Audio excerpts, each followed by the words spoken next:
Bam. We're live. There was a time when the show was always late. Do you remember that? Mm-hmm. Like we were always late.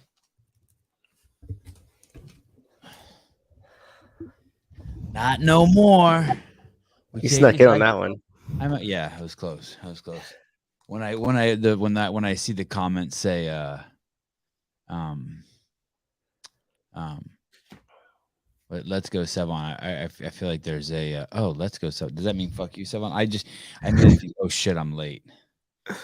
No, I think they're into it. They're just like cheering you on, you know. I have this hi, good morning. Good morning. How long have you been awake? Not very long. Not usually. By now, I've already coached a class and like done a bunch of stuff, but today I didn't have to, so I've only been awake for maybe like 30 minutes. Oh, how come no class today? You got COVID or something? No, I don't coach on Thursday mornings. Oh. Should we just go in hard this morning? Just talk about Fikowski and Danielle Brandon's boobs, or like work our way up to it? I'm trying to think. I really want the show to be an hour and a half today because I have to. I'm taking my kids to the skate park today. That Josh, the professional skater, that skate park's back in action. Oh, nice. So, wow.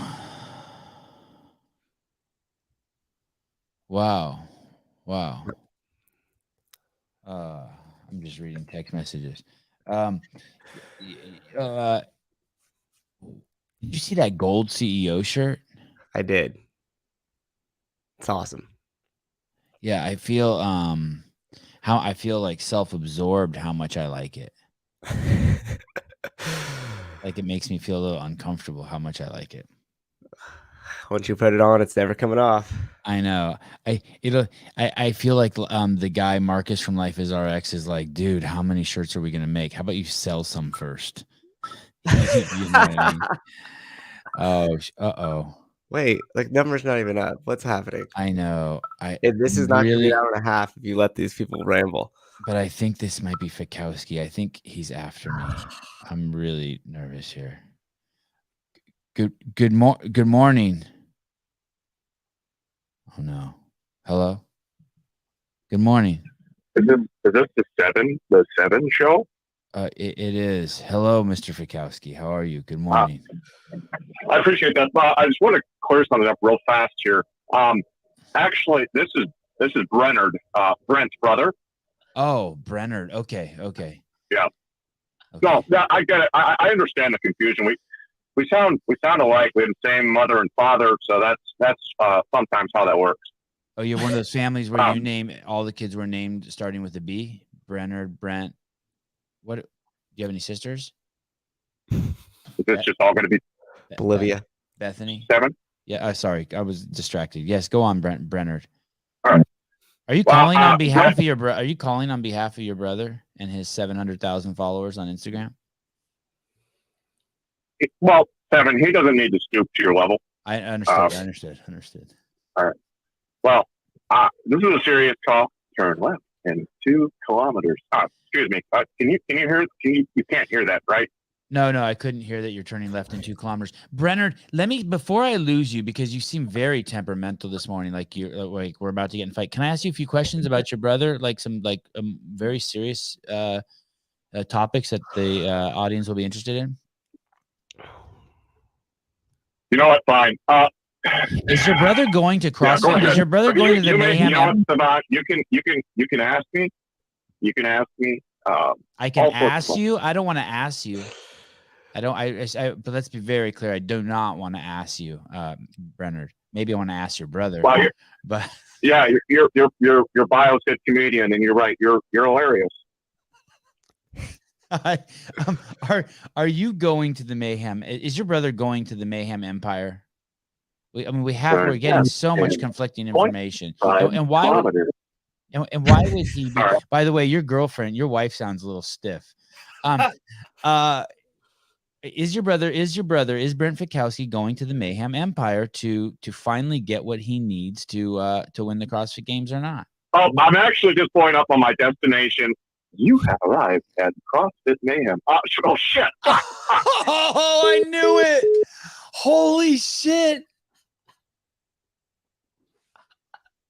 Holy shit. Why? So that was either Brent pretending to be his brother, or that was Brent. It's Brent Fikowski was. Wow. This is incredible. This is truly well. It's a 7:06 a.m. Pacific Standard Time on the west coast of the North American continent. About 3 miles from the actual body of water they call the Pacific Ocean. It's February 10th, and this is the time when we have. I mean, unless he's going there to say no. He's there, right? He's a mayhem guy. Would you say that's fair? You heard his Siri just say, or his MapQuest, whatever that shit is. MapQuest. Is that around anymore? Oh, is that Aaron's Waze app? Aaron, the chief marketing officer at CrossFit. I'll stick with that. Yes, MapQuest said he's at Mayhem. It must be true. Oh my goodness. It must be true. Oh my goodness. I wasn't even going to bring that part up about. Man, this show is incredible. We had Dick Mertens call. We have Shawnee Woody call. Then we actually had Anthony Mertens call yesterday during the show. I mean, interrupted a show, just like pig farmer style. I don't give a fuck who's this Graciano Rubio guy. Just call in. So wait, that guy was real. That was really Colton Mertens' dad. No, my mom thought that the Dick Mertens was the real Colton Mertens' dad. She really thought that. She's like, I thought his dad was so weird when he came in as Dick Mertens, and now I heard him yesterday, and he's so sweet. Wait, but in all seriousness, so you did not know Colton Mertens' dad was going to call yesterday? No, no clue. I had no idea this Fikowski was going to call too. To be quite honest, I'm so synced up with this dude. I don't want to ruin the bit, but I'm like spiritually on a whole nother like psychic level. I'm so fucking hooked up with this dude. It's weird how me and him think alike. This fucking guy who, man. And those Canadians have a distinct accent. They have their own like distinct way of talking. Well, Brent's a good dude. Called in, give us the breaking news on where he's training. I think it was on accident. I don't think he meant to do that. Wad Zombie, Anthony Mertens sounded young, right? I expect him to sound like Dick Mertens. The problem is this. I'm 49 now, and so like I can't tell. All my shit's all fucking out of whack. I used to, because I just think of these guys as still like me being the same age as them, but I'm not. Like I'm getting to like where I could biologically be maybe some of their you could do the math with the biology, and I could be some of their grandfathers. You know what I mean? Like if he had a kid when he was 15 and he had a kid when he was 15, then I could be his grandfather and the grandkid would be 4 already. And it's like, oh man. What happened fast? Yeah, this is getting weird. Hey, real quick before I'll get to an age where I can talk about anything. Sorry, go ahead, Susan. No, you're good. I just wanted to give a shout out to one of my members, Lynette here, who actually helps at the front desk. Got me this espresso cup because I got made fun of for drinking out of my little paper ones last time. Oh, how sweet, Lynette. You bought him a fucking broken cup. So it's not broken. Or used. Or what's that dip part in the front? It looks like when you sip it, it doesn't dribble out. Oh. This is fancy. All right. Yeah, she's actually a member of the gym because of you. Serious? Serious. She watched the show and then she found out about CrossFit Livermore and then she. Yeah, in 2017. Hey, I was wearing the CrossFit Livermore shirt yesterday and I noticed it's rainbow. Is that like part of an inclusive? Is that like a nod? Like, you know, the shirt that Dave wore at the games? He's worn it a bunch of times. It's a CrossFit shirt with rainbow. Is that like just a nod to the LGBTQ? Yeah. Like, hey, it is? Just a rainbow shirt. I like it. I know, but was it when you made it? Was it a nod to that community? Like, hey, yeah, or is it like a rainbow, more just rainbow? Yeah. If you see the back of it, do you see the back of it? It says community, fitness, love. Oh, peace, man, peace and love. Open to all genitalia. Maybe you should have on the tag. Open to all genitalia. Come as you are. Come as you are. Too easy. Too easy. I made notes today. Oh, I got him. guys, so I love sponsors. I want sponsors. There's so many of you guys who've reached out to me to be sponsors. I'm not neglecting anyone. I can't even. I can't, my life is. I have too many. I have 30 hours of shit I plan for my. Hi, Katie. I'm reading David Boaz's book. Oh, do you like it? I listened to the audiobook. It's crazy, right? Incredible book. Right. Every like conservative and Democrat and anyone who just wants to think, like learn how to think better should read that book. It's such a cool book. He says some great shit in there. It's logic, right? I really, so these guys have been now sponsoring me for about a month and we were going back and forth, like basically, is this the owner of this coffee company? Because I wasn't sure I was going to like the coffee and they wanted to sponsor. Brennard? Brennard, I don't know any Brennard. Keep the shit out of your ears. Why don't you look at your caller ID once in a while, you fucking old man? Oh, sorry. Shawnee, how are you today? I apologize. It's been a busy Shawnee, what is going on in Tarnate? Well, I'll tell you what. Okay, I'm going to give you 5 seconds if you can re-identify and look at your cellular device. Yes, I'm sorry. I got so much going on. Dick Mertens, how are you? Good morning. Can't remember one simple Sorry. phone number. Sorry. Yeah, it's kind of, I knew it was you, but I really wanted it to be the Canadian brothers, Brennard and Brent. But it's, hey, what's up, Dick? How are you, brother? Hey, your brother called yesterday, Anthony Mertens, and he told us you are actually Colton's uncle. Is that misleading? Or? Well, this is kind of a touchy subject. Maybe we'll save it for a time where Anthony and I can explain it together. All right, that would be nice. Hey, are you at the racetrack? I feel like I hear cars just doing laps. Or an alien spaceship. Yeah, Sousa. Yeah, definitely an alien spaceship. Well, I'll tell you first of all. All right. Sounds like there's a dick and a cow, and it's like moaning. All right, you know what? Sorry. Iowa. That was Iowa Farm. Oh man, we upset Dick Martins. It was. What is this? It was a video on Buttery Bros. What is that?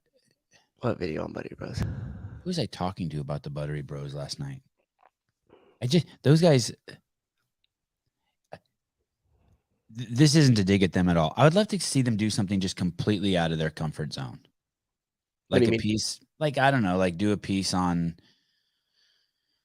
I don't know, ants in the United States and how the populations have been increasing, or crows. Like, Sunny, did you see that article? My mom told me there's an article in that shit rag, the New York Times, about how crows are taking over Sunnyvale, California. There's just gazillions of them, right? Have you noticed how many crows there are in the Bay Area now? No. Maybe they haven't made their way as far east as I am. But I would, it would be cool if someone sent me a picture of this, like, I'm looking that up. All of these penises, and it's just up on my screen. I need to take it down. Okay. Yeah. So I'd like to see them do a piece on that, like where all these crows are coming from. Why are there so many crows? And, like, just something totally out of the Buttery Bro genre. They're so talented. They work so hard. I just would like to see it expressed in a different way. I'm just curious. 1,000? Are you fucking kidding me? It's way more than 1,000. We have fucking 1,000 in Santa Cruz. It's nuts. There's and once you find out their flight patterns, you can see them 5:30 every night flying over Seabright District, and it's like, holy shit, where are you guys going? They're drones. You have a pet crow? Is that really true? Wait. I wanted a pet crow when I was in college in my hippie phase. Too bad we don't have a news show anymore to talk about crows. When are Hobart and Kate coming back? What the fuck is going on? Are you guys coming back? Are you guys scared? Here's the deal. I haven't seen the thread, but there's a thread. Someone said, I don't go to Reddit. Someone sent me a link to Reddit, and just the title said something about Fikowski saying he was too scared to speak his mind. He said he was too scared. I can't even say it with a straight face. I want to say something so fucking countryist right now. why are you Canadians? So many of you Canadians, such just. There's a word that starts with a P that's so appropriate here. Why are you guys like that? You were afraid to say something in the past because you would be punished by HQ. Are you not afraid anymore? What alleviated the fear? What were your fears? Why do you guys say ambiguous things? I know I didn't read the article, but like, give me some examples. What did you think was going to happen? Dave was going to send a helicopter to your house and descend by a rope into your yard. You thought maybe you would be put into the wrong, what is that called? Those groups that they, at the games, when they perform, they come out in different,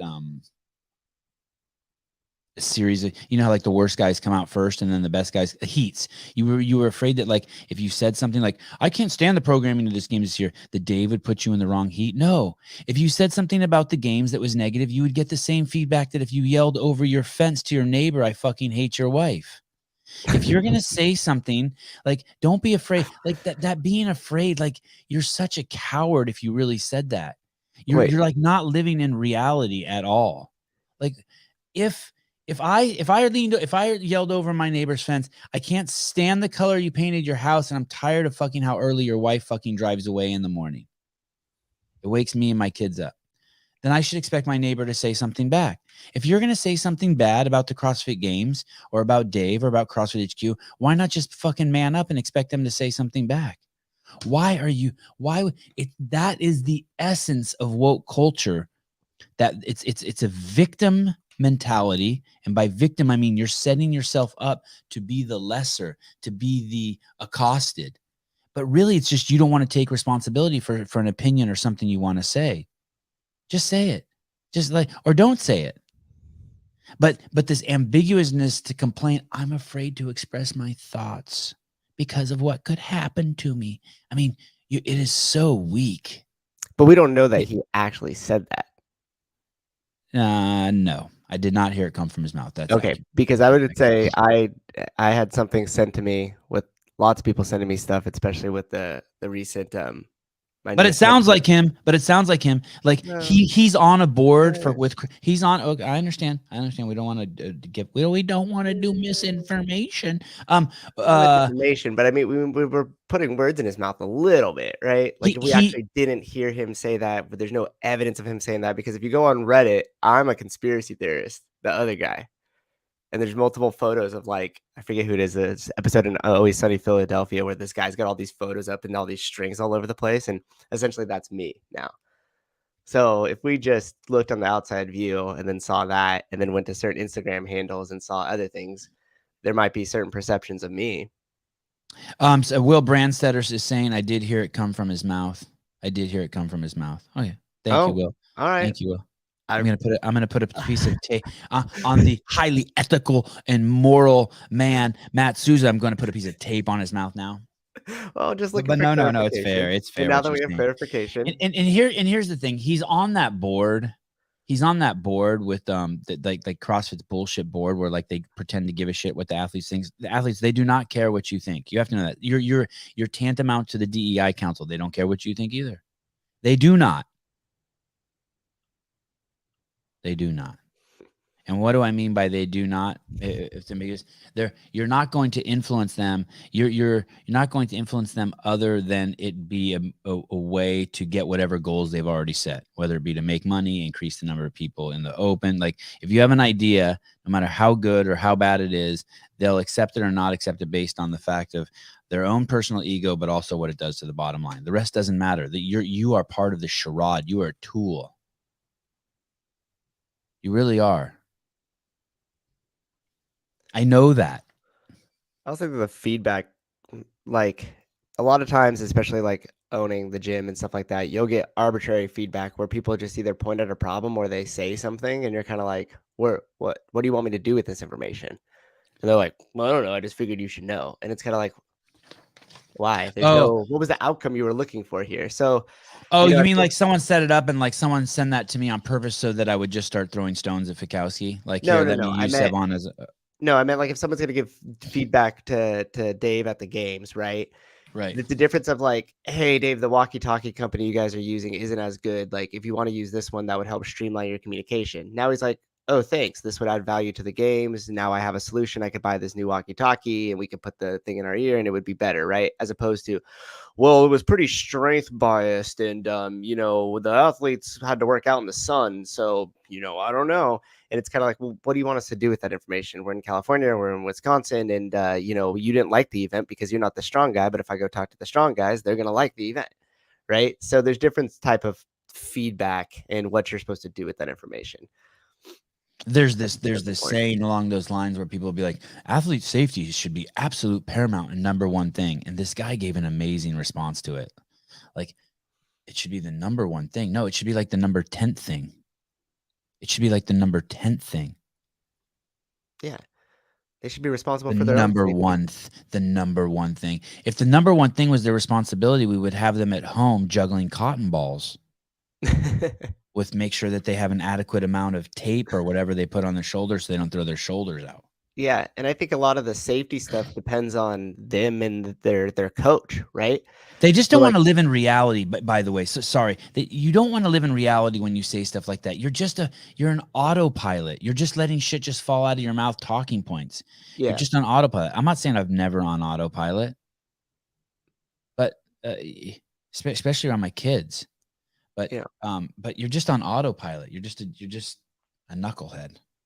just like in a fight, like at a MMA bout or like a boxing match. Like if you're watching your fighter just get destroyed and it's a safety issue, and you got to think about the longevity of the career, you throw in the towel, right? So if Yeah. there's certain events where you're like, oh my gosh, my athlete like can't handle this, can't handle the sun, or whatever the case may be, then you have to weigh the risk and reward. And I think a lot of times people just don't want to take on risk assessment. I mean, not even out here in the real world either, right? No, Everybody's like, no. oh no, have you thought about it? Even if it just saves one life and we can't do this because of that. And it's like, dude, just like Graciano said yesterday, like there's a risk, then there's a trade-off. We drive cars, it's extremely unsafe statistically, but you're doing it because the payoff is more important than the trade-off for not doing it. So same thing with the athletes and their coaches. They should take that problem into consideration.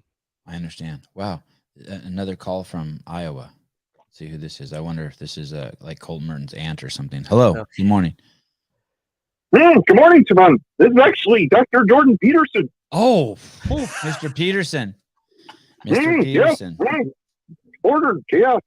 I called because you're talking about stepping out into the unknown and to try things that scare you. And I agree.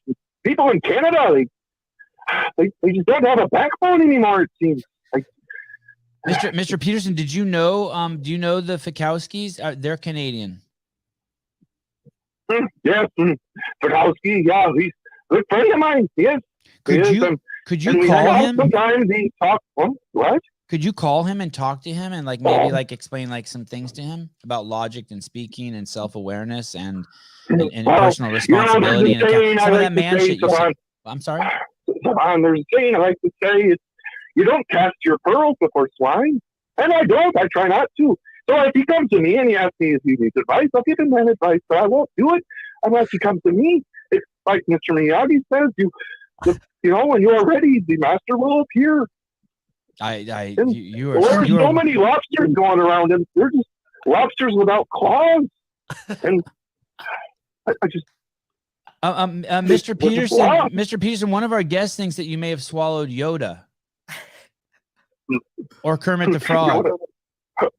Kermit the Frog, that's right. Well, sometimes some people say that, and I had a bit of fun with that, but no, this is my real voice. This is how my dad talked, my father talked, and I assume it's how my great-grandparents talked as well.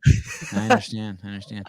Well, it was very nice of you to call in. You are the number one guest in the entire podcast. Well, it's what validates podcasts once they get you on as a guest. So I'll pretty much just check that off my list here. Had Jordan Peterson on. So thank you. Well, I just want to leave you one thing. Please. But there's one very important thing I have to tell you, and you must listen. Oh, who you listen? It's don't. Right, of course. Fucking of course. Hey, he was just crossing. He was driving across a road, and he just fucking collided with Brenner Fikowski on the way to Mayhem. They just fucking they crashed into each other. Oh my gosh. Oh, so I was talking about this coffee. So this so back God, this show. It's gonna be over by the time we get it off the ground here. So these guys reached out to me. They said, "Hey, we want to sponsor you." I said, and I told the story before, and I said, "Hey, I already drink Good Dude's coffee," and he said, "I don't care." And I'm like, "Oh man, like I don't want to take his coffee. Like I don't want to like tap into his supply." So I said, "Okay, send me some bags. And let me see if I like it." And I've been drinking it for a month, and I should show you guys the beans. I don't really want to open this bag, but the beans look exactly like the Good Dude's beans. It smells crazy. This one's called. I haven't had this one. This one's still full of the beans. I'll probably take it in a couple of days. I've been drinking their light roast. Was that medium roast? Yeah, this is medium roast. Man, we got to get you a new camera, I think. Just because the focus starts coming in and out. Yeah, like the focus is bad, man. How is it now, though? Bad. You know what it is? It's because the micro. I have a light on the back and behind me, so the camera wants to focus back there. No one's complaining in the comments. Don't Fuzzy. How about that? How about this for Fuzzy? Fuzz that motherfucker. There you go. That's Mr. Wayne. Unfuzz that. Bam. Anyway, that's what I'm drinking, and I love it. And I'm drinking a little bit less. I'm trying to like keep it down to 2 cups a day instead of 7. Buffering. So my notes are all jacked up. I got a couple videos for pee breaks. Did you see that? I found some like cool content that we can play. Wait, hold on. So if I ever have to take a pee break, we can play it. Is it in the notes here? It is. Oh, okay. Here's something else. I want to say. So a lot of you guys have been sending me screenshots of conversations you've been having with the meme guy. And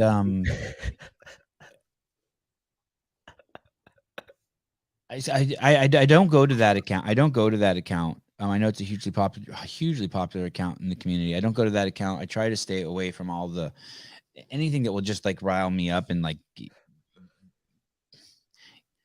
because my brain just wants to just start like picking at things. It's like looking for a string hanging off a sweater and just pull on it. So I try to just look at stuff that I'm comfortable just like doing that too. And I do not want to be mean to those guys. That being said, someone sent me a screenshot of a conversation I had with the meme guy, and just please do not believe anything he's saying. He has no idea what he's talking about. He's a babbling fucking goofball. This guy, this is a guy who applied to be on the DEI council, didn't make it on the DEI council, threw a temper tantrum, said that I've done more for the LGBTQ community and BLM than anybody else, and the only reason why I haven't been allowed on the committee is because I'm white. This guy's complaining that he's not allowed on the DEI council because he's white, but he's done more. Dude, if you want to do more for the LGBTQ community, just come out of the closet. That would be like just come out. Just come out. And the second, so this is what made me go off on that little whatever you want to call it. He told someone that Greg Glassman's house in Santa Cruz, California was worth $11 million. And he was using that to kind of like take shots at Greg. Well, Greg bought that house in June of 2013 for $1.8 million. Not 11 million, like you told people in that text thread, but 1.8 million. You're off by 9 million. So I want to explain something to you about a house in my neighborhood and in Greg's neighborhood that's 1.8 million. My house was 1.2 million, and I had to spend $200,000 in order for it to be habitable. My house now, and I still live in this house, and I bought it, I don't know, 5 years ago, was not even as close to as nice as Rich Froning's $150,000 house in Cookeville, Tennessee. Now it's like my house is probably like one of his bedrooms at his Mayhem Empire fucking palatial estate. But you cannot get it's a joke to try to attack someone for that they bought an $11 million house when it's only a $1.8 million house, but to act like that's a lot of money here in California, it is not. It is not. A mobile home here, a friend of mine, family member, just bought a fucking mobile home in a mobile home park, and it was $680,000 or something. Like this is a weird place. And another thing that he was spouting off in one of the text messages someone sent me is that CrossFit Health is the same as it was before. It is. They're not even they're not even close to the same. It's not even. It's like the difference between baseball and football. Like they both have balls. That's it. That's it. They both have, like, CrossFit Health still has like people in it, but running it. That's it. They're nowhere near the same. I've talked about it ad nauseum and others, but CrossFit House used to be about the ills of modern medicine. Greg would bring in these people who were the leaders in their field, who contributed just crazy amounts of insight into the corruption of medicine, which is vast. It's not like a little bit. Like there's people who were former editors and CEOs of like the British Medical Journal, the New England Journal of Medicine today, who say that more than half of the content in their journals is false. Like the top people. And Greg was exposing that. And now it's nothing like that. It's the exact opposite of that. It's now about doctors who have the most Instagram followers. I'm being a little, dickheady. And I think Julie Fouché is the head of it now. And Greg would have never put her as the head. He didn't take her. And it used to be Karen Thompson, who is connected so well in the scientific community. You know what the DDC reminded me of is like, you know how you see those old school pictures of the writing of the Declaration of Independence, where it's just all these people in the room and there's just a big discussion and they kind of have it up there. Yeah. That's what it reminded me of. And that was why I was so intrigued to get myself in there because I wanted to just be a part of that. And I remember I wrote Karen Thompson, and you guys could take note of this for those people that are trying to get into anything. Is like, I literally was like, hey, I'll show up early and I'll help set up and I'll stay late and I'll pick up the trash if I could just stand in the corner.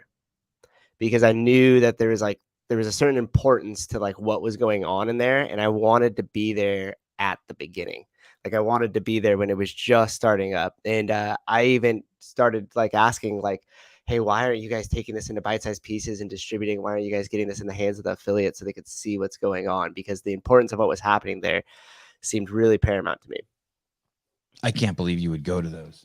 I would have done anything to not go to those. Hey, you know how I made too much money. I made too much money. Yeah, well, good on you. But it was like adult. It was all adult stuff. I was just happy. I didn't need to know all that stuff. I was happy just listening to Greg be like, hey, don't eat sugar, add refined carbohydrates. But I mean, like there were people there like Zoe Harcombe.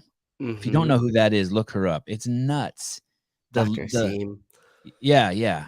I mean, it was a powerhouse. The Eads. Thomas Seyfried. I wonder if we can get Thomas Seyfried on the show. Someone said they're going to try to help me get Thomas Seyfried on the show. That'd be awesome. Yeah, I'm almost afraid to talk to him. The best. Why is Sebon's camera so fuzzy? All right. I think it's your internet connection. Really? Yeah, Will was saying we got to hook your Ethernet cable direct to it. It is. I am. Are you on the wrong internet or something? That's a good question. Let me see. Did it connect to the wrong one?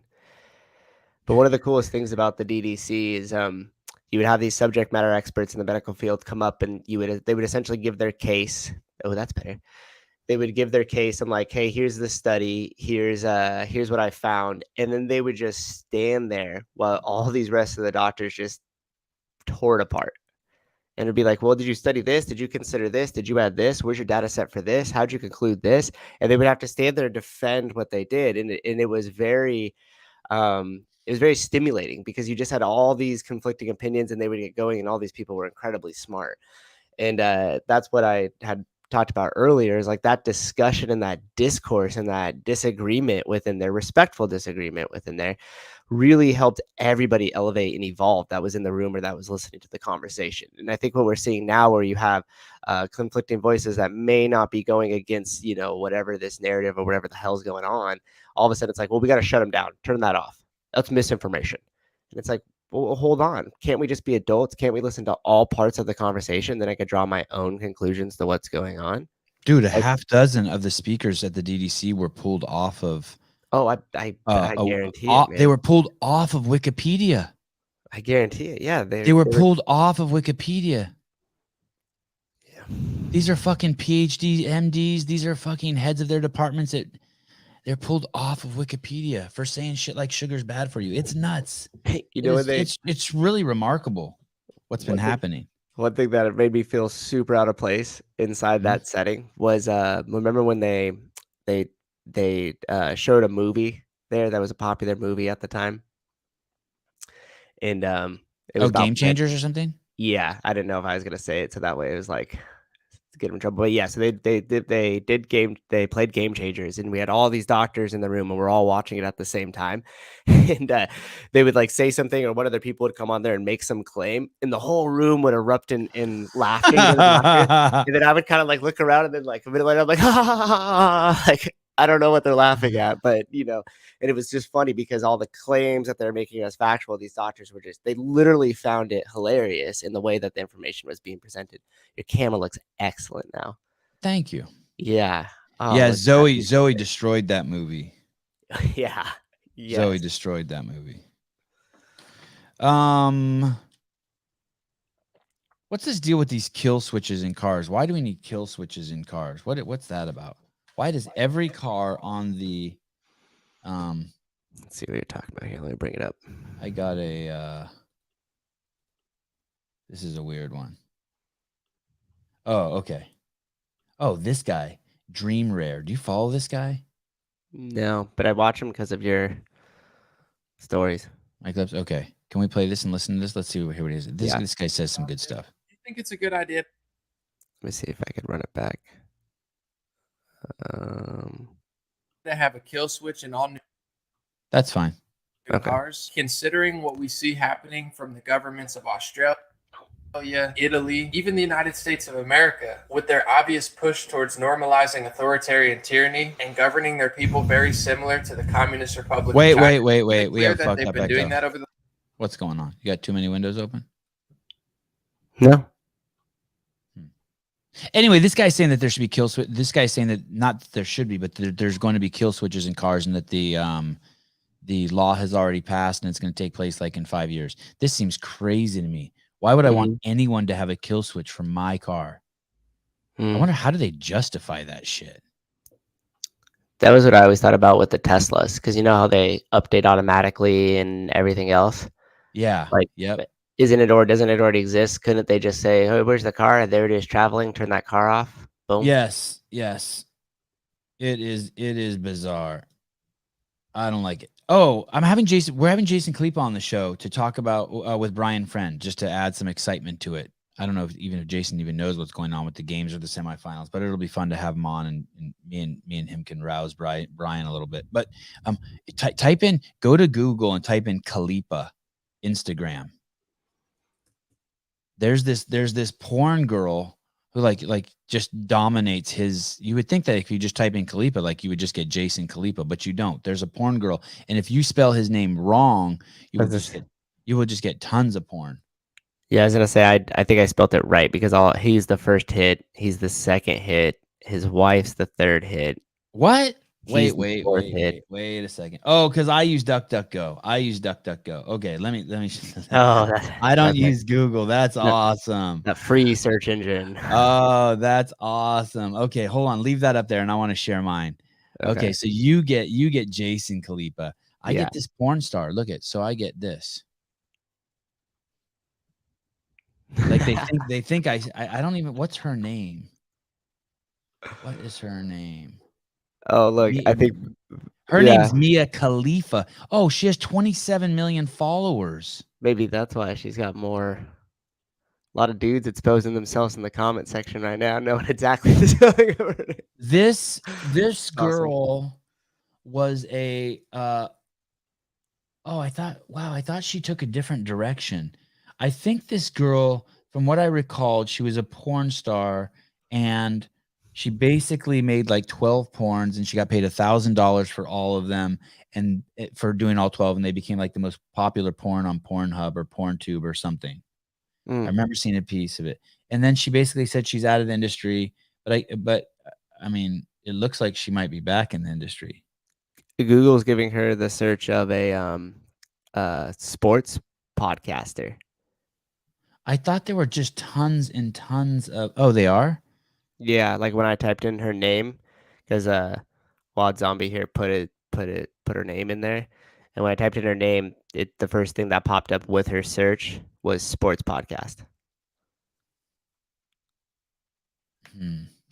Well, I thought for some reason I thought that she was like had tons of pictures of her and her boyfriend now, and she'd kind of flipped the script. But maybe I don't know what's going on with her.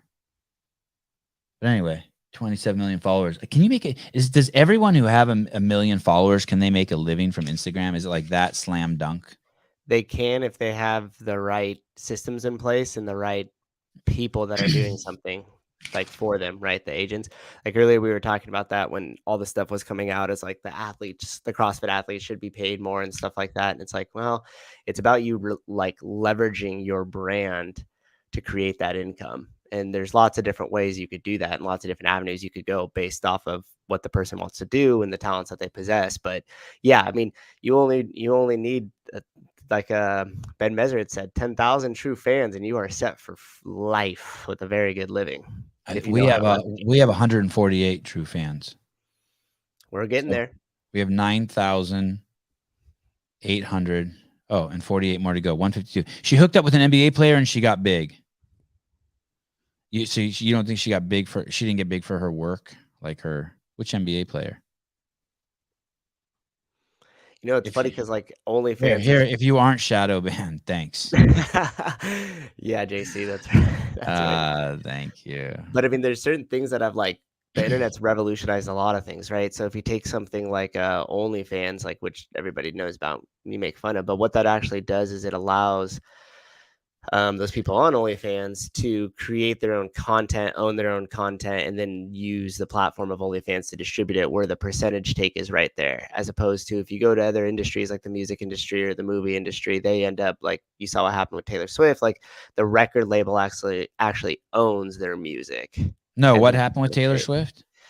Well, she recreated her whole entire Red album from back in the day because the record label owned all that. And there was a big dispute about like who owns it, what she could do with it. And she was like, fuck it, I'll just re-record everything. And then she re-recorded every song, changed some of the lyrics a little bit to create more excitement around it, and resold it, and it did awesome. But you know, not everybody has the power of Taylor Swift there. Yeah. But yeah, if you have 1 million fans, you should be leveraging that. I mean, Matt Frazier is a great example of that too, right? He creates a book, he takes equity in these companies like Podium and other things like that, and then he uses that platform. You think he's making money off that book? Oh yeah, I would imagine. I don't know if he's self-published. I can't really speak on it in totality because I haven't really looked into it. But with O'Keefe in his corner, man, yeah. I don't think he is. You don't think he's making money off the book? No, I think that the book is a vehicle that, like, not directly, but I could be wrong. But I think indirectly, like I'm by that I mean I think like he makes $1,000 off the book, but because of that, the popularity of the book then generates it's part of the synergy that then generates him $10,000 selling pancake protein powder. Yeah. Hey, so when you type in this girl's name, right? I agree with you. Either way, this girl, she's hard to find on Instagram. Okay, I'm gonna follow her and invite her on. I'm gonna invite because someone said honestly she'd probably come on your show. That would be awesome. Really? You think she'd come on the show? I mean, who wouldn't? Why do you guys always say that? You hurt my feelings. Stefan Pillar is like Mia. I'd love to have you on my podcast. It would be cool if what if she was a regular like Nikki Rodriguez? What if I had her and Nikki on at the same time all the time? Did you see? So by the way, I made a post. I made a clickbait post for Sunday. Sunday is going to be quite the day. Sunday in the morning we have Stephen Mowry on. He is a Bellator fighter, heavyweight. He's 10-0. You may have heard his name before because he a couple months ago he fought Nikki Rodriguez. Who's regular on the show. He fought him in a jiu-jitsu match at I think it was at Flow Grappling. And that's how Stephen Mowry first came on my radar. But he's 10-0 as a heavyweight in Bellator. He's 6'8". He's coming on Sunday morning. He is quite the specimen, and he moves incredibly well for a man who's 6'8". And then later on at 9 o'clock, I'm trying to schedule 9 a.m. Pacific Standard Time. I'm trying to schedule Sarah Sigmund's daughter, and at 10 o'clock Danielle Brandon. So that's quite a quite a awesome morning lineup. Yeah, it's quite a morning. It was cool making they won't be on together. I mean, I guess they could be. I wouldn't do that. I wouldn't do that to them without asking them first. But But basically, it'll be back to back. I'm to say I'm excited is a serious understatement. Serious understatement. Here you go. Let's boost that ego again for you. Yes, it is good. Definitely good for my ego. I print out my notes and then they're just a mess. Have you ever had a dehydrator? No. No. Do you want one? Sure. What would I use it for? Well, I have these 2 apple trees. I have just all these trees, all these fruit trees. And so I was thinking about getting a dehydrator, and I would say like 90% of my apples fall to the ground and that's it. They're done. But if I had a dehydrator, I could be picking apples, cutting them into thin slices, dehydrating them, and then putting them into like giant Ziploc bags or into glass containers, and then my kids could eat them throughout the year, and I could save money. Yeah. They're just letting all my fruit go to waste. Oh, Sevan, why don't you pick it and donate it to charity? Well, the same reason I only wipe my butt twice, and if there's poop on the second wipe, I don't go for a third because I don't have time.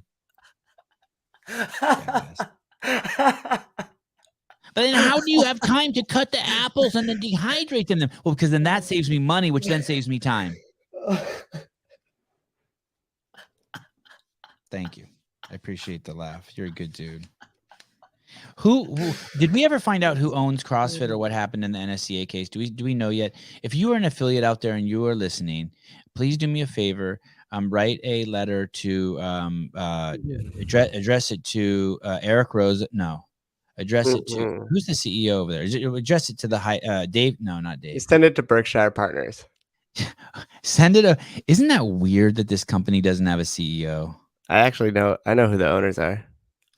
You do know who the owners are? Am I one of them? You're the Wouldn't CEO. that be fucking a great turn of fate. You find out like I'm 51% owner. It's Holy you. shit. Oh Plot my twist. goodness. PSYOP. What happened? What's going on over at Peloton? Have Shawnee and Tommy done an episode on that yet? I'm dying to know what's going on at Peloton. They're going to fire 2,800 employees.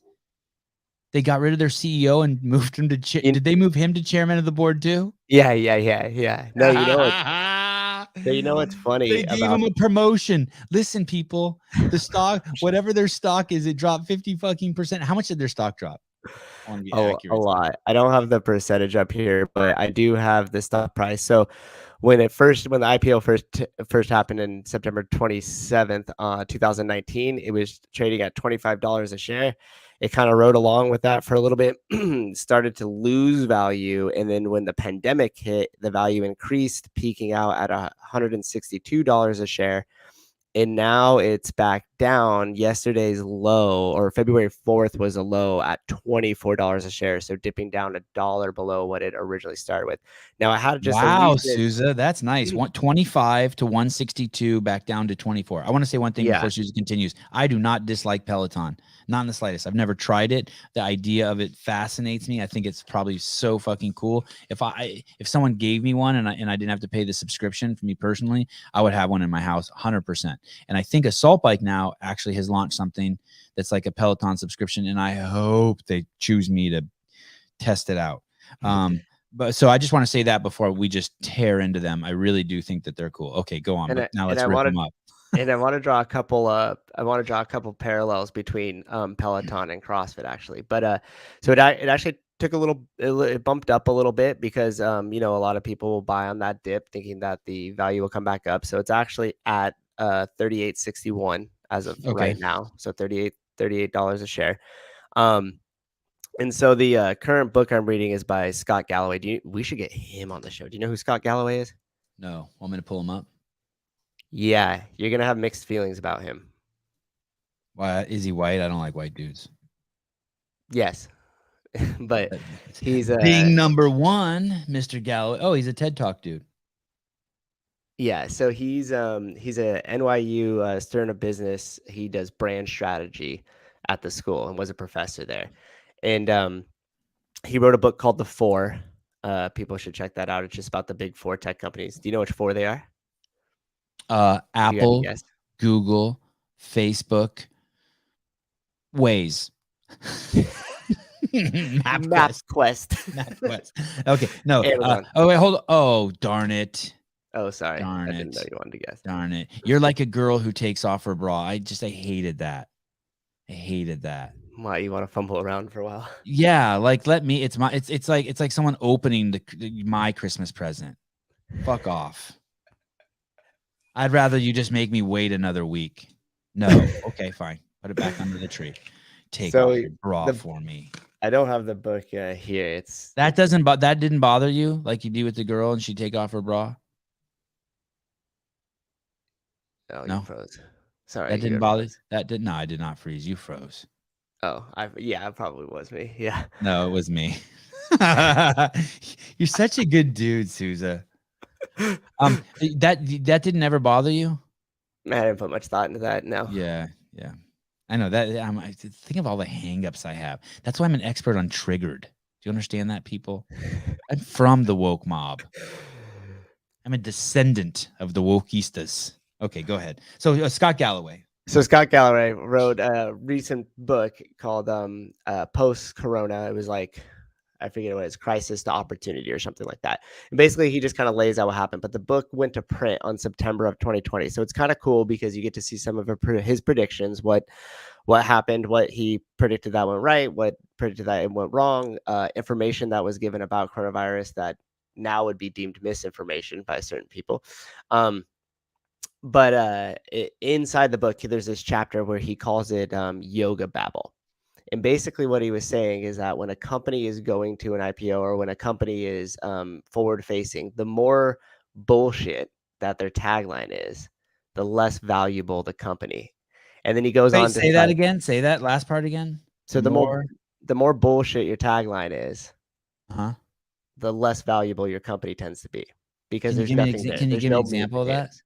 Yeah. So like the leading platform for health, performance, and happiness.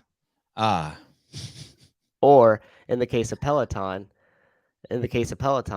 we sell happiness.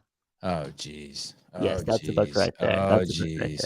Wow. That really is Peloton's line? Yes, it is. So their CEO, John, see that so Foley. The reason why we're being so judgmental is, and maybe we shouldn't be, like, right there when you say something that means nothing, you're just exposing that you're just trying to sell people like on some emotional feeling. And I don't know if that's wrong. You know what? I heard Israel Adesanya say, that's the great UFC fighter who's going to fight this weekend, 185 pounds. He said, and this was fascinating, I really love this, he wants people to think he's the greatest fighter who ever lived because the way he makes them feel. And I'm like, wait, what's he talking about? The way he makes them feel. That has nothing to do with who's the greatest fighter. But then he explained it, and I was like, wow. He said that the argument between if Michael Jordan is the best or if LeBron James is the best, the reason why the people who love Jordan so much and they can't say that LeBron is the best is because the way Jordan made them feel. And I was like, wow, yes. Jordan made you feel a way that there's no way LeBron will ever make you feel. And I was like, what is that? And so he wants to do that with fighting. And so I'll tie this back to what you're saying. When you buy something, they're saying this bike will make you happy. Yeah. But we all know you can't sell or buy happiness. Like it's just idiot talk. That's right. So like, wow, it's fascinating. Is that wrong? I don't know. I don't know if it's wrong. I mean, it's lying. Well, I feel like you're just trying to. Or is it not lying? Is it subjective? I got my Peloton. I was happy for 8 seconds until I opened it and thought and figured out I had to ride it. You know what I mean? When I pulled that sticker off the screen and it was brand new. Okay, sorry. Go on. Okay, so Galloway. So he says that. Okay. So there's a chapter in the book where it's called Yoga Babble, and he goes on to cite these things, and he calls it the bullshit meter. So the higher your Yoga Babble is, saying stuff like, we don't sell bikes, we sell happiness. The chances are the less valuable your company will be. And so Google doesn't do any of that, although they're dipping into that with their woke bullshit. Like we go there to get a link to what we want. No bullshit. Yeah, and or they might be hiding something, because if Google says, hey, the actual thing that we make money on is your data, collecting your behaviors and then selling it, right? Like they know that you're the product and that their customers are actually the advertisers. But they don't want to say, hey, you're our product, please keep feeding the algorithm or the data set by putting, stuff into the search bar. Oh, look, and he has a book called The Algebra of Happiness. Yeah, Notes to Pursue Success, Love, and Meeting. And then the 4, that other one underneath it, that was what I was talking about. That I think was written in I think I read that book in 2018 though, or something like that. So, but it's cool because he used to have a company called L2, and it was basically like a brand strategy company. But he comes out and makes these predictions on other companies and stuff like that. And the best part about it is he'll recap at the end of the year and he'll say, okay, so we predicted this and I couldn't have been more wrong. And here's why I was wrong, right? Or we predicted this and we got this right, or we predicted this and we got it 50% right. He's very straightforward in his writings. His writing's pretty funny. But the Yoga Babble thing, when I was reading it, my mind was like blown. I was like, holy shit. Like every affiliate owner should just read that chapter. And Say the name of the chapter again. Yoga Babble. Yoga Babble. And it's basically just a playbook that tech companies are using to sell to their investors. And if you remember WeWork from back in the day, there's a cool documentary. We don't need to get into that, but the more spiritual they are, the more symbolism there is. Like I said, the chances are they're just selling you bullshit. And it's interesting because you could draw a lot of parallels between that and Will, how dare you? How dare you take a shot at the great Emily Abbott, Yoni Babble? Hey, yeah, I'm going to check the book out. Which is most recent one? Is that the one he'd want to push? Which one should I read? Post-Corona is good, but it is a little bit older. So as you kind of read through it, you're like, oh, we already know a lot of this stuff that I don't see the post-Corona one. I see oh, yes. Sorry. Post-Corona from Crisis to Opportunity. Okay. Yeah. Yeah. Oh, my favorite. And it comes in audio. But you'll like him because he's kind of hardcore liberal turned what the hell is going on, and just calls it out. And especially the whole portion on higher education and the universities and stuff like that, which is funny because then he slams them and he's like, but by the way, I work for it and I made a lot of money, so thank you for that. But I'm just saying. What do you think will be what I don't like about him? Just some of his viewpoints on politics and the amount of control that government should have or shouldn't have. Gotcha. I was listening to do you know who Sam Harris is? Yeah. I'd never heard of him, but people kept sending me a bunch of links. I think I talked about this a little bit with the guest yesterday, Graciano, and people send me links, and man, it's amazing to me how smart someone can be, and then they stop at a place where the truth isn't, especially when they're a philosopher and a neuroscientist. But by stop where the truth isn't, I mean just accepting, being in a conversation with someone. Well, I'll be really specific. In his response to Joe Rogan and what Joe Rogan is getting in trouble for, he made a response video to that, and it just doesn't go. If you really want to respond to the Joe Rogan thing, there's 2 ways to do it. One of them is the way I did it. I know that's really self-serving, but to look at yourself and to be like, okay, why did it offend me? How can I transcend that? Because that's where true freedom is. And then the other way to do it is to look at his Planet of the Apes comment and to look at his use of racial slurs and start to really analyze what those things mean and the quality of those comments, context, relativity, joking, not joking, and to really break it down and go that way. And anything in between there of getting offended or passing judgment on them without drilling deep into yourself or deep into the context of what he's saying is just bullshit to me for smart people. For smart people. For people who care about the truth. For people who really want to have fun.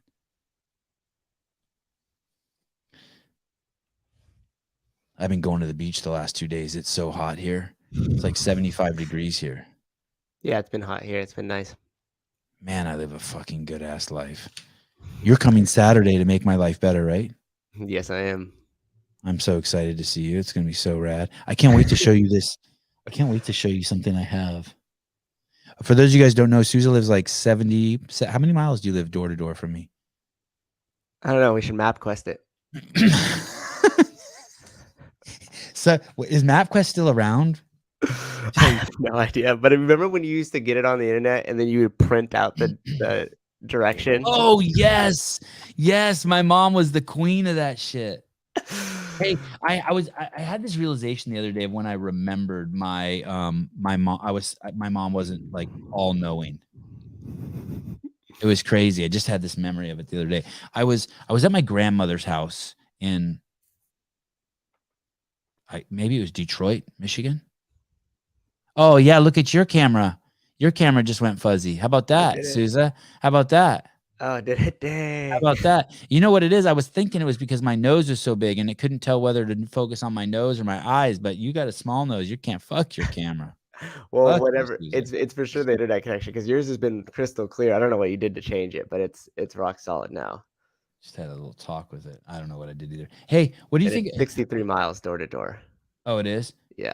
I'm gonna get back to my mom in a second, but what do you like this? Do you what about do you like this? Do you like an iMac? Yeah. I mean, that's what I have, a laptop here.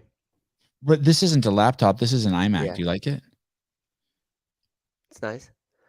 I don't know if it'd fit with my double monitor. Actually, I could probably just move it over here and then move that there. Yeah. We should talk after the show because your computer's taking a shitter, right? Yeah, it's just bogged down. I might just have to like clear memory out of it, but it is old. It's I think I bought it in like 2015. Yeah, this Apple has an M1 chip in it. They're really nice, man. Okay, maybe I'll have to get one of those. So I was at my grandma's house. I was young. I want to say like I was 3, 4, 5 years old, and I was lying on the grass in my grandmother's backyard. Maybe it was in Cleveland. It was either in Cleveland, Ohio, or Detroit, Michigan. I don't know why I can't tell the difference between those cities. But we were I was lying in the backyard, and my little cousin Tamar ran over and jumped on my back when I was laying on my stomach, and it smashed my cock and balls to the ground. I wonder if that's why your back's always hurt. Maybe it could be.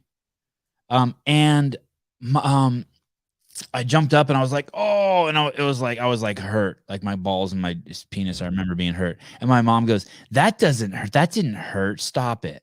And I was like, "This bitch don't know everything." Holy shit! There. Yeah, I was like, immediately all the pain went away. I'm like, wow, she's not perfect. I don't know why I thought of that. I bet you my mom doesn't even remember that I knew her was ever at her mom's house. Isn't it funny the stuff you remember? They're like, how do you remember that? When you're the CEO, you don't fix the internet. The internet fixes itself. Yes. Yes. I got a 4-pound vest for my son. So I got him the one wheel. He wasn't heavy enough to activate it. I got a 16-pound vest thinking I would put it on a 50-pound boy and then that would activate the one wheel. You cannot put a 16-pound vest on a 50-pound boy. You idiot, Sevon. You idiot. And so I got him and then we finally figured out how he can use the one wheel. He just has to ride it barefoot, and that activates the pads better. But I got him a 4-pound vest, sketchy. And I haven't. Yeah, it is sketchy. I got him a 4-pound vest, and I'm thinking about having him play tennis. So I play tennis with him every month. I mean, he plays tennis all week, but on Mondays I take him to play tennis with his mom, and I was thinking about putting that 4-pound vest on him for like the first 5 minutes of every. Oh, cool. Tennis, yeah, everything, and then take it off of him. And the reason why is because not because I think it'll help, but I want him to have stories to tell. My dad put a 4-pound vest on me. I was only 7 years old. I want to have like, I watch these stories, like, I haven't seen the movie yet, but I can't wait to see it. But like the Serena Williams movie with Will Smith. My kids need stories. Like my kids need stories. He did this to us. He made us run blah blah blah 60 rounds at. They already have them, and the funny thing is like what the ones that you'll remember versus them will be different. Yes, yes. They already call me on shit that I can't even remember. There's 2 things that my mom used to always say. Well, there's a lot of them, but 2 of them I'll share here. And the first one has helped tremendously, and the second one was completely false. But the first one was we would always be going somewhere with my mom's very social. So we had a lot of like family friends, and you'd go and there'd be other kids there. And she would turn and be like, well, I know Sally is a little different and doesn't necessarily play with some of the other kids, but Matthew, it is your job to include her. Okay. You need to be a leader and you need to include everybody. And like, and it was like, and then you're like, oh, fuck, Sally's so hard to get along with. But it was funny. So she'd always just do that everywhere we'd go. Be open-minded about the situation. Okay. You need to include everybody, have a good time, blah, blah, blah. And then the other one was, you need to go to school. You need to go to college so you don't have to work hard like your mom and dad. Oh shit! You need to go to college. So the first one has helped tremendously. Democrats. And then the second one, the only example, my brother is actually the only one within our immediate family that graduated with a college degree. I graduated high school on a plea bargain, and he so the only other example besides that after he graduated, of course, was my uncle. And my uncle is very successful. He was one of the first people that started with Microsoft early on, and my goodness, retired in his like late. Does he want to sponsor the show? 30s. He's a good dude. He helps out, but I don't know if you remember he's rich, he's white, he was in the tech industry and has a place in San Francisco. So this might not be the. What came first? Was he white or was he rich? Definitely not rich. Hey, I bet you he worked hard. Yeah. Yes, he worked very hard. How about I know this is off subject. How about when we ask Mesrick if he knows any billionaires who are lazy? Yeah, that was such a good question, though. Thank you. Okay. I like how you always turn it back to me. You're a good dude. Okay, go. So was there any more to the story about your mom? You're well-hearted and good place Democrat mom. No, my parents were nice too. That's pretty much it, because I will say those things back to her and she's like, I said that a lot. I'm like, yes, every time we'd go somewhere, and she just completely, didn't remember it. When I say it in front of my brother, especially, he just starts like cracking up, and then he'll say the ones that he remembers. And she's like, okay, guys, okay, like, so it's just funny what your kids will remember and pick up and take with them versus like what you will. I should not share this next story. This is really awesome. Not one to share. But I was in kindergarten and I remember asking my mom, my mom's going to be so angry that I'm sharing this probably. And I asked my mom, if George Washington was such a good dude, why didn't he free the slaves? I asked my mom that in kindergarten. And my mom's racing to get ready for work, and she's a single mom, and I just remember her in the kitchen getting like our lunches packed so we could go to school. And she said, because he was too busy. I'm like, too busy to free the slaves, but still good dude. And I just remember just like being like, all right. And I tease her about it to this day. I'm like, Mom, maybe you should just throw it out there. I don't know. He was a douche. Jeff, hi, good morning.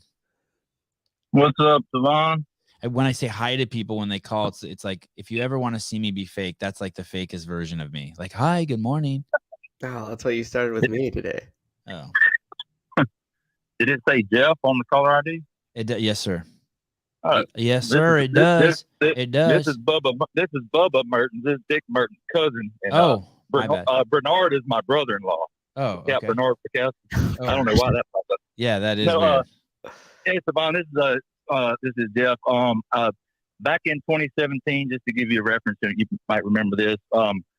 I shot an email off to you guys at the Journal, and Andrea Cecil ended up coming out. I own an affiliate in Mississippi. I had to deal with training the convict in our jail. I don't know if that rings a bell or not, but I definitely remember Andrea Cecil, and she did an article on it, and I think she took a little Sony RX 100 to take photos there. It's starting to come together. Tell me more. Yep. They were male convicts. Yes, it was a male trustee, and her and Mike Koslov came out that year. And but that was just a reference of who I am. I thought you probably remember that because you were included on the emails. But was Koslov did that video ever get published, Jeff? That trip, his hard drive got smashed, and so Andrea was able to do the story on the Journal. Was able to publish a story on the Journal, but the video side of it got smashed. What was the name of the article? When a cop trains a convict, I believe. Okay, go on. Sorry, I'm just looking it up. So Do you remember and the that CrossFit also- Journal? Can you imagine? Sorry, Jeff, you got me started. In 2018, Greg Glassman and the new CEO, they turned off the journal. Maybe the top 5 worst things you could have ever done for CrossFit Inc. Up there with like firing Dave and hiring Rosa. And then these new owners have had it for 2 years and they haven't turned it on. Dude, that's like having, I don't know what that's like, but you bought a company and your greatest asset is the CrossFit Journal and you haven't turned it on and you've had it for 2 years. I mean, are you brain dead? And that's but I mean, at least you're in good company because Greg's smart as shit and he was part of turning it off. So maybe, I mean, who am I? And I just looked back for that email the other day because Greg, I actually CC'd Greg on it because I was like, let me just throw him on there because, he's probably the kind of guy he's going to respond. And no shit, he didn't respond back to me directly. It was like, just talking about, how great this is, keep up the good work, blah, blah, blah. And then even at the end, he said, and by the way, I guess he looked at where in Mississippi I live. You can't tell by my voice. I'm in the middle of the, the capital of the redneck world. But he said, my mom lived in such and such Alabama, about 70 miles away. Next time I'm down that way, I'd love to try and meet you. He was so personable. So personable. It was exactly what I expected from him. Like to just CC a CEO of a company like that on an email to their journal and for him to take the time. I mean, that dude's inbox is probably ridiculous. So can I say one more thing here because you've opened up a nice segue to attack Mr. Rosa. Mr. Rosa didn't Rosex when you emailed him Rosa at CrossFit, it didn't even go to him. Like he had another email. He got like some chick named Patrice or someone who answers for him. Like 3 layers of emails. Yes. Greg was never like that. Greg at CrossFit, send me the fucking email. Like this motherfucker was hard. Yeah.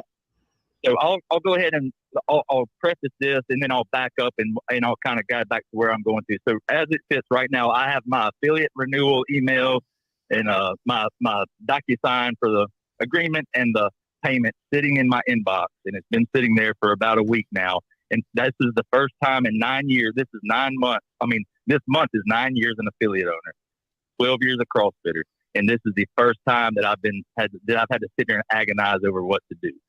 So I'm going next. I'm here to help you. I'm here to help you with that, Jeff, and talk you through it. Yes. And I'm here to just get you fired up about the journal and the media because that's what I missed the most of this whole thing. Craig Howard said it. All I want from HQ is don't fuck the brand up. That's it. And make me some good content. That's it. It's like these memes. It's like these "you had one job" memes. That's it. If all you ever did was put out the journal, I'll pay you $3,000 a year to keep the journal going. I don't care about anything else. Because my journey to CrossFit, like a lot of people, I was in law enforcement. I'm still in law. I'm 23 years in law enforcement. But my journal, my journey into CrossFit came through a PTSD incident. And when I found CrossFit, changed my life. I started coaching within the year, helping my buddy out. I went to my level 1 within 2 years. I wasn't a level 1 for 3-4 months. I was like, I've got to open my own place. Opened my own place in 2013, and we're 9 years in, and I have not personally made any money since before COVID. But since me and my wife both have good full-time jobs, I can keep the gym going without making money. That's a whole nother story. But the place is fucking awesome, and the people are amazing. And from a business standpoint, it should have been closed down about 4 years ago. But from an impact on humanity standpoint, this thing cannot stop. It can't die. And the journal, I don't know how many other people, like I go back and watch the behind the scenes probably at least once a month randomly, just watching YouTube stuff. Journal stories are what inspired me to plow ahead like I do and to email y'all about me and Savino, the inmate, our story. Like guys like those underdogs like Johnny Medina and the guy, what was the guy? I want to say it was like Malik Abdul. I don't know if you remember him. He was actually an inmate in a prison somewhere. It might have been California. I can't remember where it was, but the story was about him finding CrossFit in prison and then getting out of prison, getting his level, starting to train people, get his level 1. Those are the kind of stories that make this thing what it is. It's not Snap, it's not Gold, it's not Planet, it's not, hey, let's see how cheap we can let people borrow machines. It's changing humanity person by person for the better. And the journal just put out such amazing stuff. And like I said, if all my affiliation agreement was, hey, you pay us $3,000 a year and we'll keep this CrossFit journal rolling like it's rolling, that's all I ever would have seen. So now not only has that all disappeared, and now it's gone woke. Now you've got who knows who owns it. Y'all talked about that earlier. I don't know who owns it. I don't know what's going on. And it was like that for years. There's people used to gripe about, man, we never hear from HQ. They don't do anything. I'm like, I don't care. I don't need to hear from HQ. Keep protecting the brand. Sue everybody that threatens the brand. Put out the journal. That's your job. You got one job.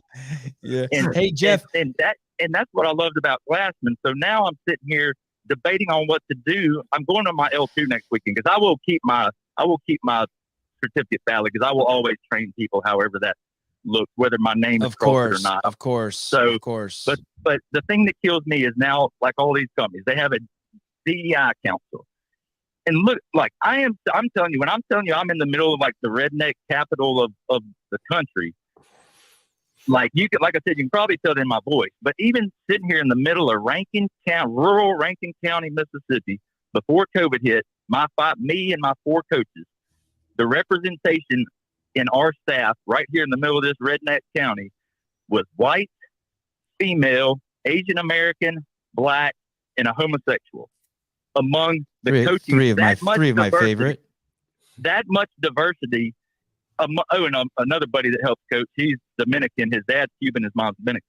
But that much diversity amongst a crowd of just coaches, 5 coaches in this little rural redneck gym. And that's why CrossFit blew up across the globe. I mean, people talk about, we got to be inclusive. We got to be inclusive. What's more inclusive than exploding across the globe with 14,000 kick-ass people helping out in every corner of every country? Amen, brother. Tell me something that is more inclusive. Preach it. There is no barriers to entry. If you don't want to be an affiliate, you can go on. Look at the content that CrossFit has put out for free. You can go online for free and not spend $1 and change your life. The what board, is more inclusive? What is more the board inclusive? just kind of like you just poured like if a vampire sees a cross. When you say CrossFit put out stuff for free, everyone on the board just now, even if they're not listening to the podcast, like felt uncomfortable. You just sent terrible. I want to also say this. Here you are, an affiliate owner, speaking, and this is really jerking myself off and being really presumptuous, but I'm going to go for it. Your voice is louder here than anywhere in the fucking CrossFit universe. From me, from this podcast, the Sevon podcast, where affiliates can call in, we can have an honest conversation. I want to tell you de-affiliate, fuck those guys, but I have no fucking idea what to tell you because my opinion is so fucking biased. Like, and I want to say one more thing. You said, I know what I need to do no matter what. I just need to keep training regardless if I affiliate or not. Mm-hmm. Here's the thing, man. People totally misunderstand. They think like I'm attacking HQ, or they think that like it doesn't matter who the CEO is. You can just put your head down and keep training. You're talking about like a given. Of course, everyone's going to keep taking what they know from CrossFit and sharing it with other people. No one would ever suggest you don't do that. What we're concerned about is the fact that it can be influenced by money. And in 5 years, you won't be squatting below parallel because Coca-Cola told them it's wrong. And if you don't think that can happen, it's already happening. What we're concerned about is that CrossFit participates in a program that allows all trainers around the world to get government licensure on their back. We don't even know what happened with the NSCA case. What tell me, and I love what you're saying. Tell me I have a couple questions for you. When you use the word woke, what do you mean? I mean, looking, you know who Thomas Sowell is? Thomas Sowell, yep, the famous economist, yep. Yeah. I look at those kind of things kind of like through his lens. What does data show? What are the facts? And so when I say woke, I look at it in that sense of people want to look at institutions and generic things that don't mean anything. Like let's say, for example, like discrimination of any kind. Right. You're not going to get rid of, or any evil. Just pick your evil. You're not going to get rid of any of that from an institutional standpoint. It's going to be from Savon has a good value and has the truth, and he mentors or impresses that on me, and it changes me. Right. It's not because some guy was on CNN saying, "Oh, we got to get our colleges and universities Right. to do X, Y, Z." Right. We take things that are on a personal value system and try and throw it up to institutions that are just names and have no meaning and it's nothing. So wokeness it's just another buzzword that people can use to virtue signal or look like look, we got a DEI council now. Maybe we'll be more inclusive. Well, Right. I already said, look how inclusive CrossFit is. Yeah. Like, where on the planet is somebody being discriminated out of a CrossFit gym? And so seeing things go that way, like you said too, like I'll always train, always do my thing. I don't want to make like an emotional decision on, giving up this affiliate or something I believe in. Yeah. But it's that, where is this going? Like 5 years from now, is there going to be enough money thrown into their ecosystem that next thing you know, the 100 words includes eat starches and sugars, some meat, little veggies? Like, because I mean, does money talk? Anything. And like you said, hey, dude, look how much they've changed. And you start getting people that are worried about their wallet in the mix. Yep. Truth is going to get beat by money. That's human nature. It's going to happen. So what extent is that going to happen? And when and how long should I hang on? Because like I said, HQ has never done anything for me personally for running my gym other than I believe in the methodology. I'm 100% know it is the best thing for every human on the planet, regardless. I tell people in my gym, just like you, I'm like, you got an extra $1,000 to spend. You go to the level 1, regardless if you ever coach a day in your life, or whether you're a CrossFit, or not. Yeah, just go. That's the best $1,000 a person could spend just to be woken up to the fact of how your body actually is supposed to work. So that's why I have no problem for 9 years throwing $3,000 their way to support that mission of, we have this chronic disease epidemic. We've got the solution, the most vexing problem. If I can throw $3,000 a year at pushing that message, I will gladly always do it. So like you said, what's going to happen to that message now? Like, now that I don't know what the mission, and that was, I haven't really decided about Rose and Castro and all the media hype of those situations. But nonsense media hype. Yeah. But what bothered me the most about that situation was when they used the term, I think it might have been a quote from Rosa, whatever it was when Castro was gone. It said, our go forward plans. Well, what are your go forward plans? There's no plan. There's no go back. How about your go forward plan is to go backward? It's been accelerated, guys. It's been accelerated. On damn Twitter or getting on Instagram, you shoot out an email to affiliates and say, hey, we figured we might give y'all a little heads up. This is our go forward plan. And it's that kind of generic, like you've been talking about the PR guy, I can't remember his name, but it's that generic, just blanket statement, throw crap out there. It's like, okay, dude, if you got some go forward plans, why don't you share those with me so I know whether or not it's time for me to, jump off this train or not? Because the Glassman CrossFit, regardless of what you care about him, that dude, mission, and that dude could get you on mission like nobody else. There's probably not a Glassman lecture or YouTube clip out there that I have not seen multiple times. You have 6 minutes. You have 7 minutes left. You have 7 minutes left before the show's over. Keep going.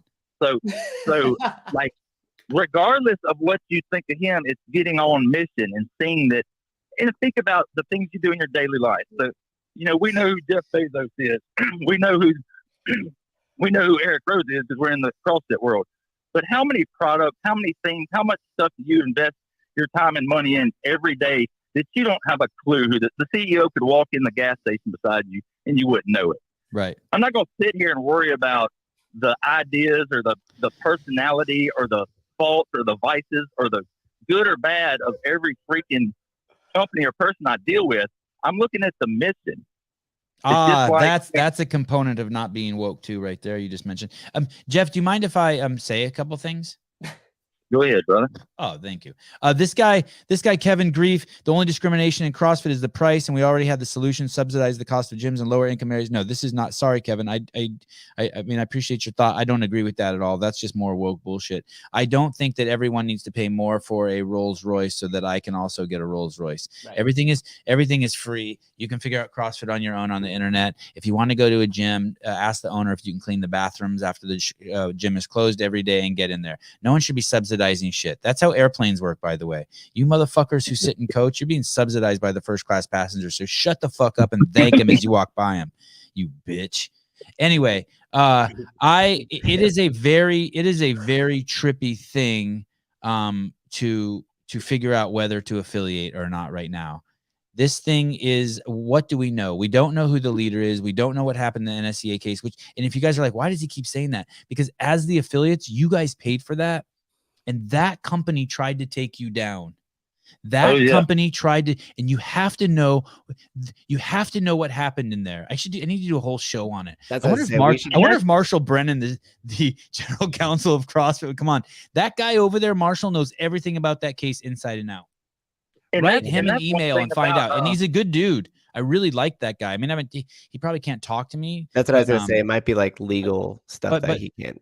Well, it's sealed. It doesn't matter. It's sealed, but you have to unseal it. Someone has to break in, hack, whatever. You have to get that. Go back. It's yours. It's yours. You own that. And just going back to the journal, like I love all the content. Like I love behind the scenes. I loved all the. By the way, I couldn't find your article. I googled it, Andrea Cecil and all that shit. I couldn't find your article. Wait, I brought it up. Go on. Oh, you did bring it up? Well, yeah. Okay. Go ahead, Jeff. Sorry. Keep talking. You have 5 minutes left. The show's over. I'm going to go to the skate park. Go on.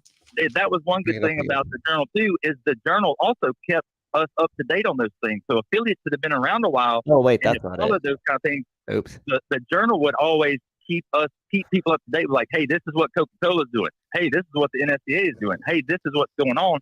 Because without the journal, how many CrossFitters even know that was going on? And that was one thing I loved about Greg, going back to the early days, going back to the McKimba Mims case and how he would talk about, wow, that's some old school shit. When he would say things like, I would rather spend $5 million on our legal team to beat that crap down rather than settle out and set a precedent that you could come, get rhabdos, sit in the hospital, eat green jello and get paid, $100,000. Yes. Yes. Is it fiscally make more sense to settle? Yes, of course. But then you're going to have these some bitches coming for years and years getting settlement when he sees it to protect the mission, to protect the name and what the goal and what people are doing is no, we're not going to listen to that noise. I'm going to spend this much of my money to make sure this doesn't happen because that's the mission. That's the purpose. We're not here to be a big company that just can be targeted to settle out because we know it's easier for PR or it makes more business or financial sense to just settle it and go on.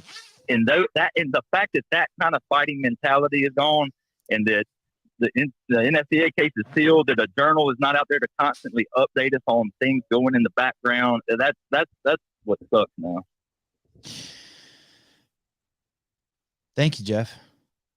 I'd love to. Will you call back and tell us what you decide and why you decided it? Why you decided? I'm going to guess that you are going to pay your affiliation dues. That you're really attached to the feeling because you're a woke motherfucker. No, you're not, Jeff. I'm just joking. You're attached to the feeling because you're a good human being. We all have feelings, and I have a feeling you're going to pay it, and you're going to stick it out a little while longer, and it'll eat away at your soul like a cancer for the next year until you have a chance not to pay again. Thank you, brother. Please stay in touch. Thank you for listening. I'll do it. I DM you on Instagram every once in a while too, just for random stuff. But I appreciate I'll shoot you one. And do I respond to you when you DM me?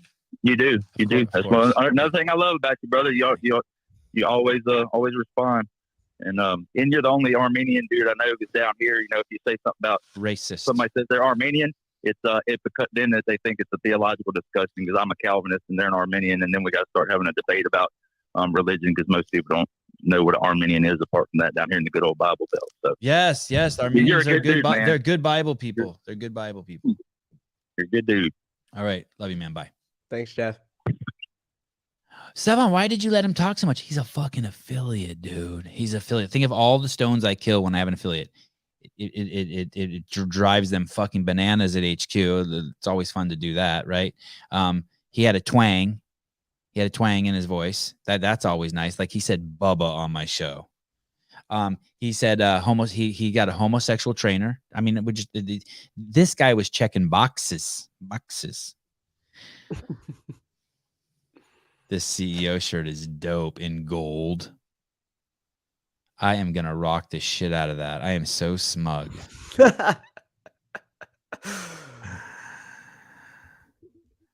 Sean Sullivan, I know you're a regular listener. Bogosian, the ethics professor, Peter Bogosian, his definition of those words, diversity, equity, and inclusion, are fantastic. If anyone needs Peter Bogosian. Where's Hobart been? I don't know. I'm guessing everyone's just ducking for cover. No one wants to be on the show when I say racial slurs. Oh, I had this great thought. So you know how like all these videos are going around of like people saying racial slurs? Like it's like a compilation of Joe Rogan saying them or The Rock saying them. Every time I say a racial slur, I'm just gonna come over here with my microphone.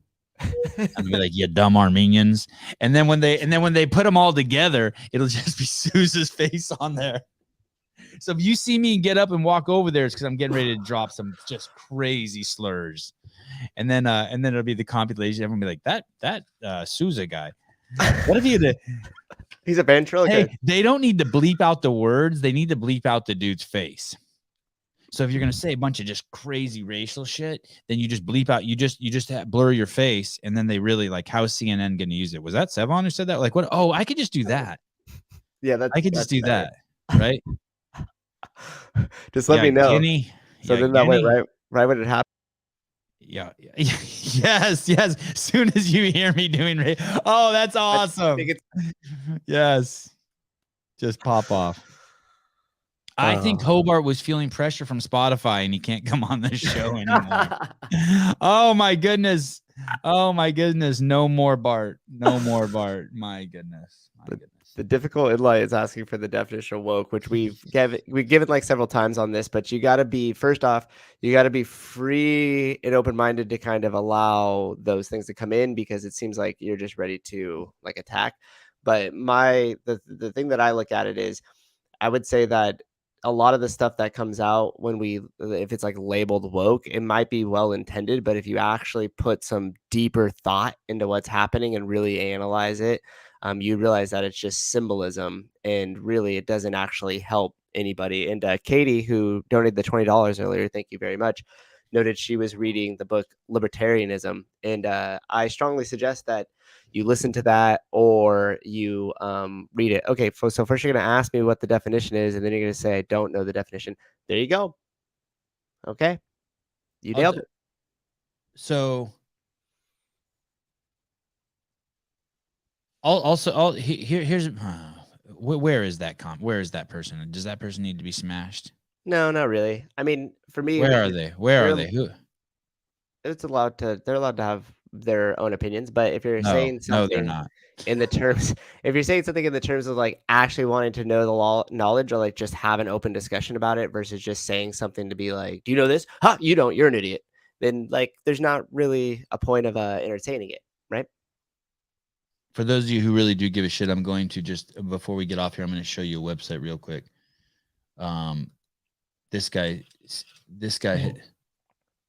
Oh, here we go. Here, I'm going to give you guys. I wonder if my shit shares differently than yours. Well, because you share the whole screen and I just share the tab on Chrome. There's a different option when you share the screen. Woke. The word woke means simply to become aware of. Originally, woke meant becoming aware of racism. That is, waking up to the reality, horror, and pervasiveness of how people with dark skin are treated. The word woke was used by woke people to express the fact that they were, to borrow a phrase, born again in their understanding of injustice. That is, they woke up to injustice. The meaning of woke soon expanded beyond race and included waking up to oppression and other forms of bigotry and discrimination, like discrimination against women or immigrants. Recently, the meaning of woke expanded yet again to mean people who hold particular beliefs. To borrow from Dr. Andrew Doyle, author of Woke, A Guide to Social Justice, woke people have 4 core beliefs. 1, censorship is necessary. 2, some groups of people have more power than others, and only those trained can tell which groups have power and which don't. 3, what groups you belong to is more important than who you are as an individual. And finally, 4, lived experience, that is, certain individuals' personal knowledge of the world is more important than empirical evidence. I'll explain these 4 core beliefs and what these words mean in future videos. You gotta love definition number 4. Hey, how's that? I don't even know who that is. I'm kind of glad I don't see him because I want to They, shit in their they mouth. called But they called me an idiot and said it's all good. That's okay. well, I respect the right for you to think I what you don't. think You about suck me, a and cock. You we fuck can off have and different die. things. I don't. Perhaps we You're a could, good dude, Sousa. Where is that person? What's their name? You're an idiot, and Oh, it's all good. or you're not an idiot.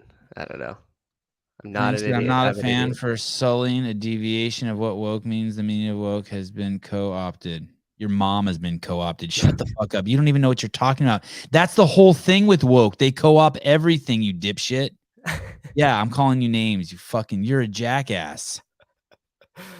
Yeah, that go away. Don't listen to my show anymore. You're hopeless. Co-opted. Yeah, I You mean like. like anti-racism? Can you define that for me? You don't even know what racism is. It's You okay. do not know what racism is, Mr. Difficult 10 Light. They're still learning, and there's still evolution in thought there, and I respect their opinion about myself or however they have it either way. This is a great besides the fact that he put my name at the end, I really like the sentence. You don't know what you are talking about. You don't know. It's a fascinating sentence. You don't know. So I don't know what I'm talking about. I've been That Kevin from the may be woke. Can you rephrase that for me?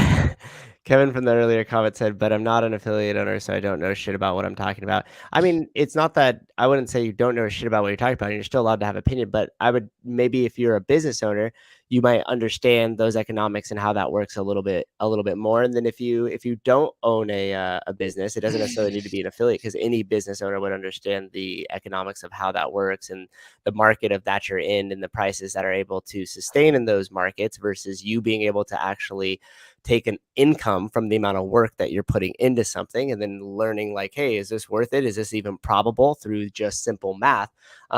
I would say explore that a little bit, and you could pick up any sort of basic like business or economics book that wouldn't go too far like over your head or get too deep, and you'd understand those mechanisms and why the price points are at where they are and why they have to stay at where they are versus the demographic and geographic location of your gym. Demographic or it doesn't matter what the definition of woke is. It doesn't matter whether the word has been co-opted. So, Mr. Difficult, doesn't matter. We'll choose a different word then. It doesn't matter. What basically the implication is that there is a group of people out there who fit under that bucket of that definition of woke. There's a huge group of people. Most of them are probably Democrats, and they have a ass backwards way of looking at the world. They think that you can use racism to fight racism. And then in the end, let's say all the racist people killed all the racist people. Then they don't realize they can't do the math. They can't think clearly. They don't realize then you would only end up with racist people. It's that kind of it's just insanity. It's believing the censorship is another fascinating thing. We have freedom of speech here for a reason. And when you start saying that you don't want hate speech, you're basically not speaking of not knowing what you're talking about. You don't know what you're saying. No one knows. We would have to define hate speech to such tiny bits of minutia it's impossible. So what we have to do is we have to protect freedom of speech. Mm-hmm. And everything that comes with it. Yeah, and you have to be very careful, of how you every time you say it's hate speech, you're manipulating people through emotion and thought and miscommunication, what people think hate is. Right. And you just can't do that. You won't be productive. We won't go forward. Yeah. We'll end up having less innovation, less good people, less nice people. And so it's to say that it's co-opted, it's completely irrelevant. You're missing the point. We're pointing at the moon and you're staring at the hand to talk about the great Lao Tzu. I said what I said with my chest. The word woke has been co-opted. Also, I said you are not an idiot and it's all good. Okay. I'm sorry. I'm going to pretend like I didn't read that. I apologize first, 10. Yeah, and I didn't obviously read the comment on it. I thought he was calling me an idiot. I'm obviously triggered by woke people. my goofs. I apologize, but regardless of if it was co-opted or not, it doesn't matter to me. I'm happy to step off of that word and go to another word. You can just call them fuck nuts if you want, fucktards, whatever, Democrats, whatever. And the other thing we said at the beginning, I said it with my chest. That's almost a good way. You have, your emotional responses and emotional decisions, which tend to not have very good outcomes all the time versus like analytical, logical ones that you've like sat down, right? So like sometimes the emotional things might make you feel good, but might not necessarily have the best outcomes at the end of the day versus a logical decision sometimes like hurt and suck, but they might overall have a better long-term result. Well said. I make prank calls to radio programs, play them on my page. I think that's an advertisement for their page. Oh, but I don't even see what their page is. But if there's a girl making crank calls and she wants to like contribute them, email them to me or send them to Sousa or some shit, and I'll play them on the show. We need that would be cool. Okay, last comment, and then I'm going to the skate park. Here's a good vaccine story. My 45-year-old girlfriend. You don't have a girlfriend. Is double jabbed and had COVID already and is being forced to get a booster within 1 week of going through IVF egg transfer to get pregnant. I am no doctor or scientist, but I'm impeccable at third grade math and at reading. Do not let her do that. Do not let her do that. Man, I'm so sad. One of my doctor friends who's I'm fascinated by. I wish I could spend more time talking to them. But they're double vaccinated and they're about to lose their job if they don't get boosted. And I'm so bummed. A brilliant, brilliant physician. That's tough. All right, guys. Thank you so much. Great show. Hope you guys had fun. I had a blast, to be honest with you. It was the easiest show. Tomorrow is Saturday. Tomorrow morning at this time, we will have Jason Khalifa on, and Brian Friend will be talking about the Open. We will be talking about the semifinals. We'll be talking about just CrossFit in general. And then on Sunday, like I said, we have Stephen Mowry. Then I think we're going to have Sarah Sigmund's daughter, and then we're also going to have Daniel Brandon. That's a big day. I can't tell you like how cool I think I am for that. Then on Monday, we have Joe Illuminati. This is a guy, CrossFitter, spends half his life living in a van, the other half at his gym. He recently tore both his bicep tendons. Get to the bottom of that. Then on Tuesday, we have Ed. His name is Ed. His Instagram is Ed Manifesto. I think his name is Ed Calderon. He is a cool dude. I can't wait to talk to him.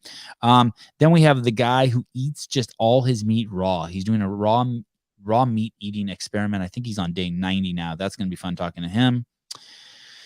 And that's all we got right now laid out. Got a ton of people in the queue. And we have somebody cool coming on that Friday that just got back to us a little bit last night. Tell me who without telling them. Go ahead. Boy or girl? It's a guy. Is he CrossFitter? No. Is he an author? No. Is he hot dog eating contest